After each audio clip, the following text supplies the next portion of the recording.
अमित शहांनी इशारा देऊन टाकलेला आहे, जो त्याला समजायचं तुम्ही समजावा, की मुख्यमंत्री बीजेपीचाच होणार आणि केंद्रातलं सरकार 2029 साली फक्त कमळाचं असणार. पाण्याने धुतात रस्ता. ठीक आहे, नवरी लग्नाच्या आधी मेकअप करते ना, शाळेशिवाय मेकअप करते. मेकअप मॅन आले ठाण्यामध्ये. स्पष्ट सांगतो की अमित शहांनी इशारा देऊन टाकलेला आहे, जो त्याला समजायचं तुम्ही समजावा, की मुख्यमंत्री बीजेपीचाच होणार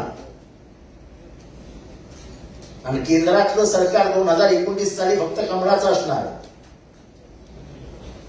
मी त्यांचा इतिहासही सांगतो की त्यांनी ज्यांच्या बरोबर युती केली त्यांना त्यांनी संपून टाकलं. ओरिसामध्ये बिजू पटनायकचा मुलगा नवीन पटनायक संपून टाकला. तेलंगणामध्ये केसीआर संपून टाकला.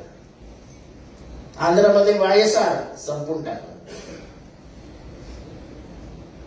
हरियाणामध्ये चौताला संपून टाकला. ते ज्यांच्या पंजाबमध्ये बादल संपून टाकले. एकेकाळी काश्मीरमध्ये महबूबा मुफ्तीच्या गळ्यात हार टाकला होता, संपून टाकलं.